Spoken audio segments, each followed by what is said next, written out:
Hello, lovelies.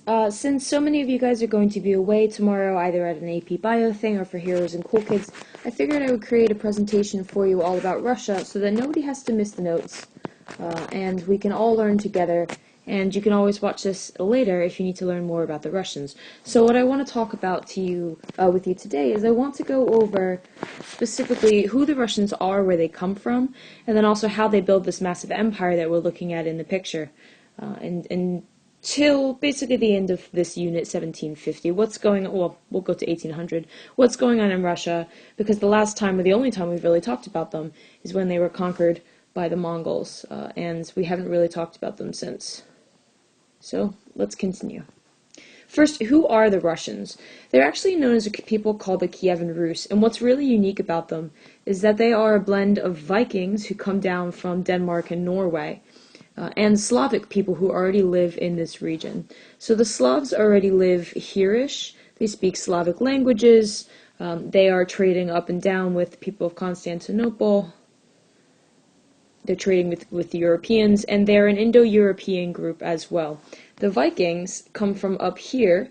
I circled Sweden, but also over here Norway and over here Denmark, and they migrate down and they create cities like Novgorod and Kiev, which is on the Dnieper River. Kiev is what we later named the Kievan Rus after. Kiev today is the capital of Ukraine. So the earliest Russians, the Kievan Rus, they are the Vikings and the Slavs mixed together. And if you're thinking about, two things mixed together that create something new, the Kievan Rus, no, this is not cultural syncretism because they're not cultures, they're groups of people. But what they do create are the first Russians. What I recommend that you go watch is this video here. It's not a link, you can't click on it. But if you want, go search on YouTube. It's a TED animation. It's only a couple of minutes. It's called The Origins of Russia, and it will teach you all about, how the Vikings moved down and settled with the Slavs and created the Kievan Rus. It's pretty interesting. I recommend that you go check it out.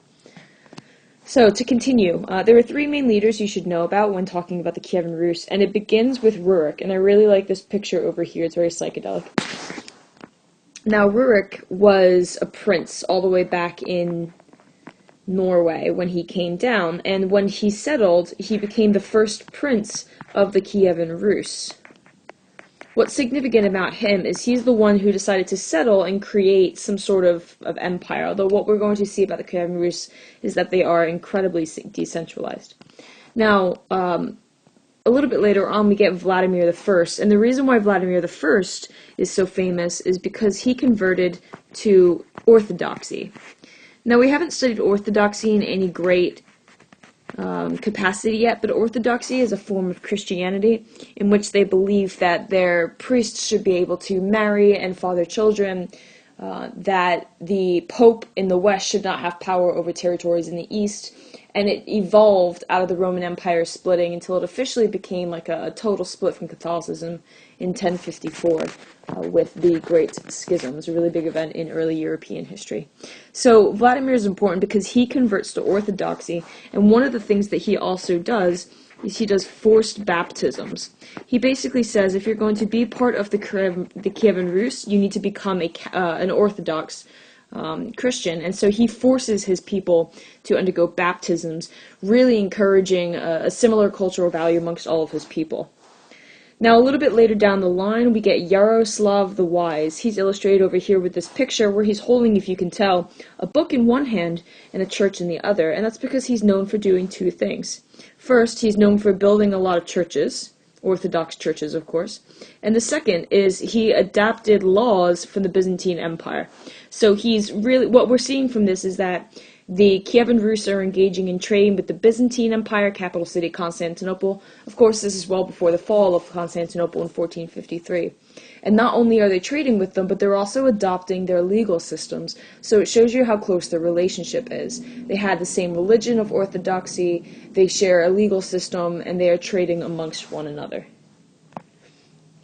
Now, the political structure I alluded to earlier, but they are heavily decentralized, one of our favorite words, which means that instead of having one strong emperor in charge of this whole region right here, we see individual principalities. I can count 1, 2, 3, 4, 5, 6, 7, 8, 9, 10, 11. I'm counting 11. Perhaps there are more. I'm not sure what's going on with these things down here. But there's a lot of different principalities.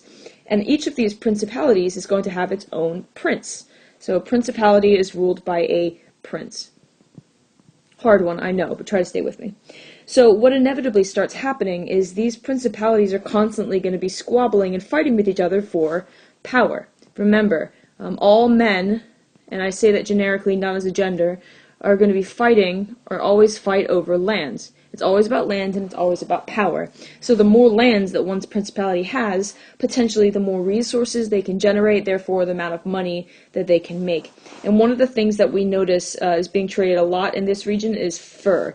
Lots of furs in the northern section of Europe, and fur trapping and fur trading becomes the staple for the Kievan Rus. So they're going to be trading fur quite frequently, and they're going to be trading mostly with Constantinople. On this map, Constantinople is right here, and so these regions here will be trading back and forth with Constantinople, which helps explain why they have such a decent amount of similarities. We can also expect a little bit later on that probably these Kievan Rus were trading with the Hanseatic League. Germany and Denmark are just right here, so they probably traded with the Hanseatic League as well. Again, trading furs, connecting them through Constantinople, and therefore indirectly connecting to the Silk Roads, which go off in that direction. So to quickly look at their social structure, because we talked about how they were decentralized, but it's worth exploring more. At the head of each principality would be a prince, and underneath the prince you would have a boyar. To be the most simple about it, they are Russian nobility. Okay, it's the word we use to describe Russian nobles. And then, of course, at the peasants, we have a majority of the population, probably at least 90% of the population, if not more, identify as peasants. So nothing too dissimilar here from other social statuses that we've looked at before, except that because they're a principality and they are decentralized, we have a prince at the top instead of a king. So eventually Kievan Rus falls, and they fall to the Mongols. And I've alluded to this before, how they took over portions of Russia, and it's going to become part of the Golden Horde, one of the khanates of the Mongol Empire. I'll show you a map shortly. This happens after 2 campaigns, but it's not until 1241 when the Russians end up falling. And a good reason why this happens is because of decentralization. So for example, when other empires might be attacked, if they are one strong centralized kingdom, then a decent emperor will be able to mobilize the army, whatever they may be, to face the threat. But in the decentralized area, like the Kievan Rus, all the different principalities, they're so busy fighting each other that when an external threat comes by, they either A, don't notice that it's there, or B, can't mobilize quickly, or C, refuse to help out their neighbors. So amongst their petty squabbles, what inevitably ends up happening is the Mongols are able to take over. And not for nothing, we did learn that the Mongols were incredibly capable warriors and really terrifying and had all these crazy battle tactics. So they were likely able to just completely overwhelm the Kievan Rus. So again, this is the map of the Mongol Empire. We've looked at this many times now. In green, we have the Khanate of the Great Khan. That's going to become the Yuan dynasty, the Mongol-run empire in China. The Chagatai Khanate. Now, these are where we see those the Turco-Mongols. We looked at those today when we played that game. They're the ones that are going to come down into India and eventually form the Mughal dynasty. The Ilkhanate Persia. This is going to become the Safavids. Once the Mongols start to dissipate, the power vacuum that opens up, we see the Mughals moving into India, we see the old Persians of the Ilkhanate moving and creating the Safavids, and then over in the other region, in this black area here, this is where we start to see the Ottomans built. But before any of that's happening, it's the Russian principalities here, and remember we have Kiev as the capital. This used to be the Kievan Rus, and a good portion of this is going to be conquered by the Mongols, particularly this area here where the Russians are on the Volga River.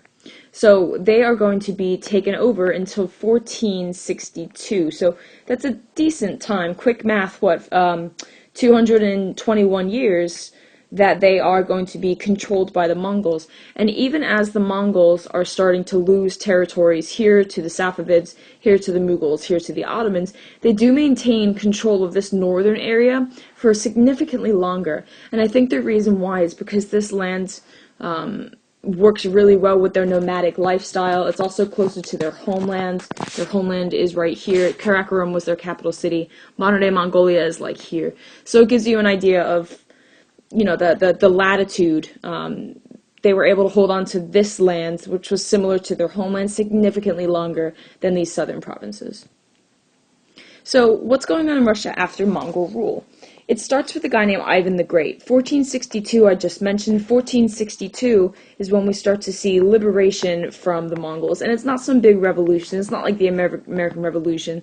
The Mongol rule over the area had been slipping already, but it's not until 1462 when Ivan the Great kind of claims that Russia is now going to be free. And this is where we really see Russia starting. Now, as we need to pretend like this is a new government. So the first thing that we see with a new government, the first thing that any new ruler is going to do is he needs to centralize power, especially considering they had lost power for so long from the Mongols. So the first thing we're going to do is centralize power. And what's the best way that we centralize power, that we legitimize our rule, that we show everybody else that we are powerful and important? We need land. Land is the key to almost everything. So the first thing that we start to see is once we centralize power and we establish our government, we're going to engage in campaigns of expansion. And in fact, every Russian ruler that we talk about for the rest of this presentation is all about the expansion. Even today, Russia is desperate to expand its borders because land is money, land is power, and land generates resource. So Ivan the Great, not only does he help free the Russia from the Mongol rule and create a new empire in Russia, but he also starts a campaign of expansion. He's succeeded a little bit later by Ivan the Terrible, or Ivan the Fourth. Poor guy. He certainly looks kind of terrible. I feel bad for him sometimes. He was pretty terrible, though, to be fair. He did expand even more. So he also engaged in expansion, which is a good thing. But the bad thing about Ivan is that he killed his own son, which is the heir to the throne, and he didn't have a replacement. Now, how many times have we looked at this in history, right? It's problematic when you kill your heirs. The last time we looked at this was I believe, the Abbas the Great also killed all of his heirs of the Safavids. It's a problem. If you don't, and the Ottomans also had problems with succession, right? If you don't have a legitimate succession lined up, if you don't have an heir, it's going to create problems. And unfortunately for the Ivans, despite the fact that they both expanded and helped create much of Russian land that we identify with Russia today, their line ended up pretty quickly, because shortly after Ivan the Terrible died, we enter into a period known as the Time of Troubles. Huge womp. This picture on the right-hand side here is a very romantic look, and by that I don't mean romantic as in cute, but romantic as in the romantic period. It's supposed to be raw emotions. We'll get into that when we do Europe in the next unit. But a romantic look at Ivan the Fourth, or Ivan the Terrible here, killing his own son. And you can see the look on his face that he realized what he's done. Supposedly he shot him in a drunken blind rage, but I don't know. He was pretty awful. So Ivan the Terrible kills his son, and there's no heir, and Russia goes through this period known as the Time of Troubles, about 15 years, where it's essentially different boyar and noble families. Remember, the boyars are the nobility in Russia. Different boyar families are going to fight each other for power. And the family that ends up coming into power in 1613 are the Romanovs. Now, what's really cool about the Romanovs is that it starts with this guy over here with the fun hat, Michael the First, and the Romanovs don't actually end until 1917. That's the year of the Russian Revolution. You may remember, hopefully from US too, that Russia was involved in World War I until 1917, when they pulled out because they were dealing with a communist revolution at home. And in case you've forgotten your history, the communist revolution is incredibly successful, and the Russian Romanovs are kicked out of power. They have to flee the capital city, and they become communist until 1989. So the dynasty goes from 1613 to 1917, 304 years of Romanov rule, which is pretty neat. And in case you're wondering, yes, the Romanovs are like the story of Anastasia, who's like the missing princess, or something, I don't know. And this is also where we get the legend of Rasputin. Rasputin was supposed to be an advisor to the Romanovs about the time of Anastasia, and he was the guy who could never die or something. I don't know, it's kind of weird. So the Romanovs stay in power until then. Notable Romanovs include this guy, Peter the Great. Let's take a second to appreciate that pretty great mustache. What you'll notice about him immediately from every other guy we've talked about is he looks, for lack of a better term, more Western. Bear with me for a second, I'm going to go backwards. But if you look at the guy on the left, Michael, right? If we take a look at the way these guys are dressed, we take a look at Ivan the Terrible, and we go back to Ivan, well, you can't really see much about Ivan the Great there, but if we look at all of these guys, they're wearing more traditional boyar garb, particularly Michael. That's very boyar, especially that hat with the fuzz and the fur. But when we look at Peter the Great, he looks Western. He's wearing, like, a pea coat and a jacket with those frilly things that you see, like, George Washington wear underneath it, and he's got a sash, and he's got a sword, and he looks very Western. Because what Peter the Great does, and what the Romanovs do to distinguish themselves from the people that came before, is they started a campaign of Westernization. So one of the things we notice happening with Russia, as a result of Mongol occupation for so long, is that they are very much lagged behind the West. That's the best term I can use. They're lagged behind the West in terms of economic and political development. They're lagging in terms of industry. I mean, we're not talking about mechanical industry, but even manufacturing, all of these kinds of things. They're lagging behind in that, they're lagging behind in culture. So what Peter does is he tries to Westernize. He introduces Russia to the ballet. The Russian ballet is amongst the best ballet in the world now. Another thing that you'll notice between Michael the First here, with this amazing beard, and then Peter doesn't have one, is that he goes on this campaign of forcing all of the boyars to cut their beards. I am personally offended by this, but he forces them all to cut their beards to look more Western. And the idea behind that is he wants to continue trading. So he's over here in Moscow, right, and he wants to reinitiate trading between the East and the West. And he argues that he can't do that until he Westernizes. Kind of like how we've seen leaders in the past adopt the cultures of those they want to trade with so they can have a good trading relationship. I'm thinking particularly Mansa Musa, who converts to Islam to trade with the Middle East. Peter the Great wants to bring in Western European culture so that he can engage in trade with the West. While that does improve the relationship between East and West, there's still a significant amount of differences between them, like the fact that Russia is still Orthodox and the West is Roman Catholic, although the West is also going through the Protestant Reformation, so we have a split with Protestantism and Lutheranism and all of these things. But the other main thing that Peter does is he gets a seaport, and they renames the city St. Petersburg. So the reason why this seaport is so important, and it's right here on the Baltic Sea, is because you may be looking at this and being like, but duh, Russia's got all of this ocean right here. But for a majority of the year, that's all iceberg. And what are you going to do? Like sail your ship up over the icebergs and then down here so you can trade? No, because all of this is iceberg city. So what Peter wants is he wants to have a port that's on an ocean, or at least a sea, where he can engage in trade properly. And for him, that becomes St. Petersburg. He takes this land from Poland over here. He takes everything that's in green. So he takes all of this land from Poland here, and he takes this area here, and he takes all of this, and he creates a Baltic seaport where he can now engage in trade this way and get his way out there. Now, we're not going to see in any great capacity the Russians imperializing or going to the New World, right? When we look at imperialism in Africa later, Russia's absent, so they're not dealing with that. But what they do start to do is they start to move in the opposite direction.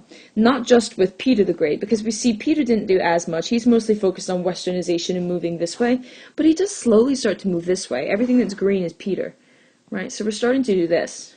In fact, you know what, let me do that in green, it makes more sense. So Peter starts to expand a little bit his borders, right, in this direction to these islands, but it's really Catherine the Great, who we're going to look up next, who starts to fill in the gaps of what we identify as Russia today, particularly this giant region here known as Siberia. She actually moved past Siberia. It wasn't just Siberia, she even went over to Alaska, North America, all the way down to California, if you can believe it. A lot of that territory belonged to the Russians. So this is Catherine the Great. She also engaged in westernization, and she also engaged in expansion. She wanted to make sure that Russia became a powerful empire, that it had land, which means it had money, which means it had power. But one of the other things that she's really famous for is that she hated the serfs. Now, the serfs are peasants, right? But it's a station where they're not freed. They are unfree laborers. They're forced to work for somebody, for a landlord. In Russia, for the most part, they're going to be working for powerful families, the boyars, right? Those nobles. And she absolutely hated them. Now, as a female ruler, she wanted the power of the boyars. They are the nobility, and in order to get power from the boyars, she did more or less as they wanted. They wanted more rights and more power over the serfs, and she granted it. There was a time known as the Pugachev Rebellion, or rather there was an event known as the Pugachev Rebellion. Our friend Pugachev is being stepped on down here by a traditional-looking boyar, although after Peter the Great, he would have shaved his beard off, so let's pretend like it's not there. That makes it worse. Just pretend that it's not there. So this is a boyar, and this represents our friend Pugachev. Well, that is Pugachev. And he led a rebellion because of how poorly they were oppressed. And unfortunately, the rebellion was very quickly stamped on, hence the foot, and it ended. But what it represents is it represents a slight power change. In science, generally, a triangle represents change as short form. So if you ever put a triangle, that represents change. Although for those of you who don't know that, let me just write the word. It represents a slow power change. At the same time, this is around the 1800s that this happens. At the same time going on in Europe, we've got the Enlightenment. And we'll talk about the Enlightenment when we do Western Europe next week. But what's going on with the Enlightenment is that people are starting to think that perhaps we don't have to live in a system anymore where boyars or lords or nobility or aristocrats have power over the rest of us, and like 80 to 90% of the population is poor or in some sort of indentured servitude or slavery. And so in the West, we're starting to notice revolutions pop up with this idea, like, I don't know, the American Revolution, the French Revolution. The idea is that men have a role in government, and that the tyranny of the monarchy and the tyranny of the majority, all that kinds of stuff. So that's starting to go on in Western Europe, and we start to notice very, very slowly this happening in Russia. Unfortunately, the serfs are not impressed are not freed until 1861, but at least it's a movement in the right direction. So that was a really quick look at Russia, but I want to highlight briefly the changes and the continuities. One of the things that we see stays the same in Russia is the presence of orthodoxy as their main religion. Another thing that we start to see, at least from the beginning with Ivan III all the way up, is the presence of an absolute monarch. We looked at absolute monarchy, and we talked about it briefly with the sultans of the Ottoman Empire and the shahs of the Safavid Empire.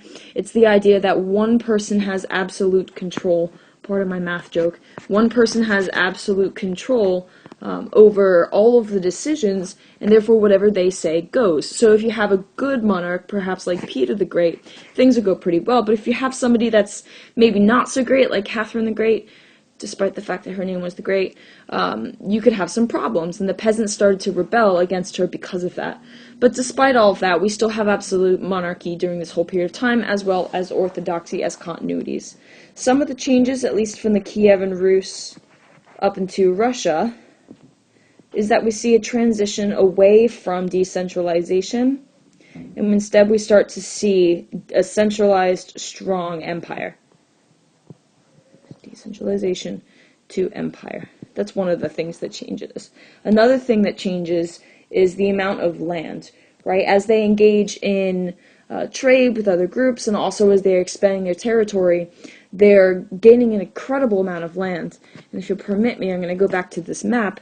All of this land represents a change, right? The fact that they're able to go from initially a small principality, the Kievan Rus, they're able to go from this, and then they're conquered by the Mongols for a while, and then after that they start to form, and then they push the boundaries, and then before you know it, they've got all of this territory going all the way over into the New World even.